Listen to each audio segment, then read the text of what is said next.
s'agit pour moi d'aborder le thème de l'identité nationale. Est-ce que tu te sens français? Est-ce que tu ressens une fierté d'être français? Je me sens français, je me sens fier d'être français, mais surtout à l'étranger, quoi. Surtout à l'étranger. C'est très intéressant ce que tu dis parce que je pense que c'est ce que la plupart des Français ressentent. Comment tu l'expliques? Comment tu expliques que dans d'autres États, il y a un réel sentiment d'appartenance à un peuple et qu'on ne l'est pas en France? J'ai pas trop réfléchi là-dessus, mais je pense que dans d'autres États, il y a plus de rassemblements nationaux. En France, chacun est un peu de son côté, quoi. Donc il n'y a rien qui rassemble, quoi. Une société très individualiste. Je pense, ouais. Et c'est dû à quoi? T'as une idée? Je pense que non, chacun est dans sa petite vie, chacun est de son côté, et personne n'est là non plus pour rassembler tout le monde ou pour casser un peu les barrières. Donc au final, naturellement, ça se construit comme ça. Et qu'est-ce que tu trouves dans la boxe qui peut te combler du point de vue de ce sentiment justement d'unité, de collectivité? La boxe, c'est un sport individuel, chacun travaille de son côté, mais à partir du moment où tout le monde fait la même chose, tout le monde se rencontre et se dépasse, il y a un dépassement des limites avec donc les autres personnes. À partir de ce moment-là, ça crée des liens, ça crée une unité et ça crée une sorte de fraternité, quoi. Ce sentiment de se dépasser, c'est peut-être ce que les Français ont perdu. On a l'impression qu'ils se reposent sur leurs acquis.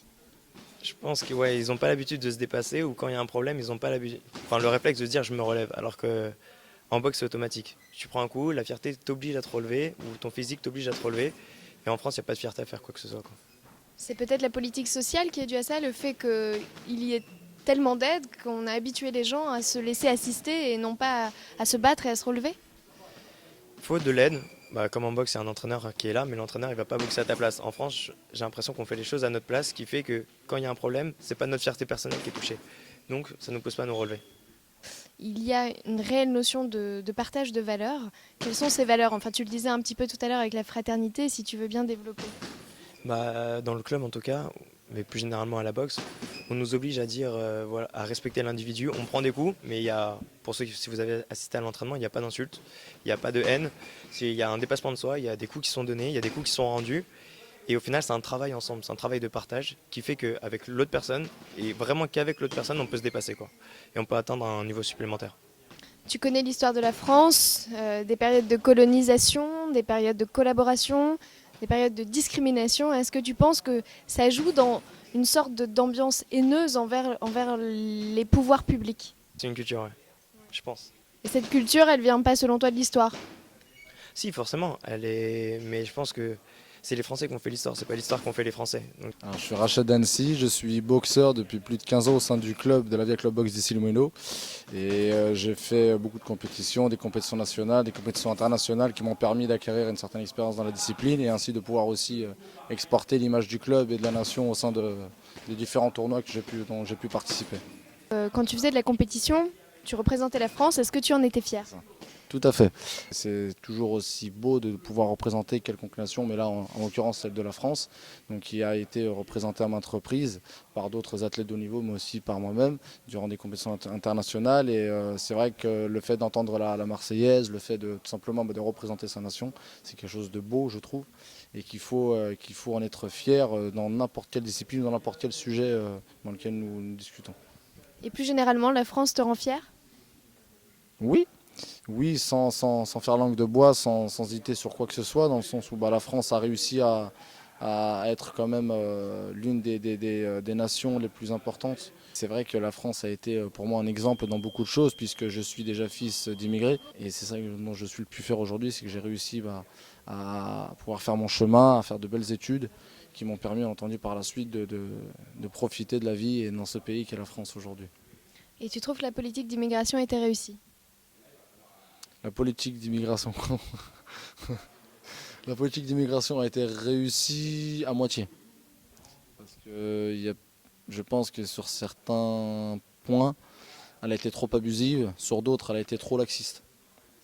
Et c'est ça qui fait que peut-être aujourd'hui, malheureusement, je dis bien, sans prôner tel ou tel discours qui permettrait de mettre en avant tel ou tel parti politique, mais il y a certaines choses qui n'ont pas été bien encadrées, il y a certaines choses qui n'ont pas été aussi bien développées et qui ont malheureusement ou empathie pour certaines personnes, ou bien entendu en font profiter d'autres, et c'est ça peut-être qui fait qu'aujourd'hui les gens ont un peu ras-le-bol. Je pense que les États-Unis c'est un sujet assez complexe. On pense que voilà, les États-Unis ont accepté entre guillemets voilà, cette population entre guillemets afro-américaine comme cette population mexico-américaine. Maintenant dans la réalité c'est beaucoup plus complexe que cela, beaucoup plus aussi tabou sur certains points, donc c'est pour ça que je ne vais pas trop parler de ça. Mais en ce qui concerne la France, elle a réussi, parce qu'encore une fois, je pense qu'en France, il y a beaucoup de personnes qui sont fiers déjà d'une part d'être français et qui ont accepté d'être immigrés dans un premier temps.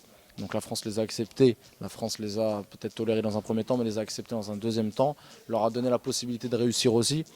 Donc on ne peut pas dire que la France a failli à ce sujet, mais il y a eu peut-être certains débordements.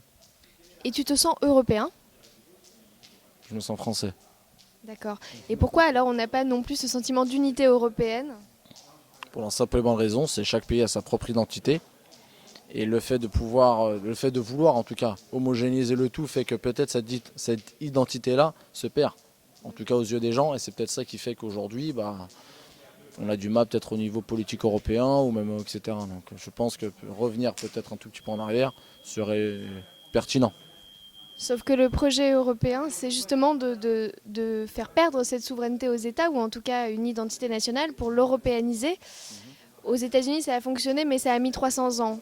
L'Europe existe depuis 1957, la signature du traité de Rome. Tu penses que dans 300 ans, on en sera au même stade que les États-Unis? Non. À mes yeux, non. Pourquoi? Non, déjà parce que je pense que je ne serai pas là. mais plus sérieusement, n'oublions pas qu'on appelle l'Europe le vieux continent. Qui dit vieux continent dit certaines cultures, certains conservatismes aussi tout simplement de la culture, dans un premier temps, des mœurs de la société, qui fait qu'on ne pourra pas l'enlever. C'est ce qui fait l'identité de l'Europe aussi, c'est d'avoir cette pluralité-là culturelle, cette richesse-là culturelle, qui fait peut-être son rayonnement mondial et sa notoriété au sein du monde. Encore une fois, si la France n'était pas la France, avec tout ce qu'elle comporte, je ne pense pas qu'il y aurait autant de touristes en France, par exemple, tous les ans. J'ai une dernière petite question. Ton t-shirt, tu peux nous expliquer? Alors ce t-shirt, vous avez un boxeur qui est debout, qui est victorieux, qui est content, qui a toute cette rage-là qui ressort, et un autre qui est par terre. Et cette photo-là représente tout simplement, à mes yeux en tout cas, sans vouloir faire de parabole ou quoi que ce soit, ou de métaphore, c'est tout simplement le combat d'une vie. C'est-à-dire qu'on voit vraiment que la personne s'est investie durement pour arriver à ce résultat-là, à savoir la victoire. Donc ça peut se retranscrire sur n'importe quel sujet de société, mais surtout dans la vie en général. Parfait, merci beaucoup. À bientôt.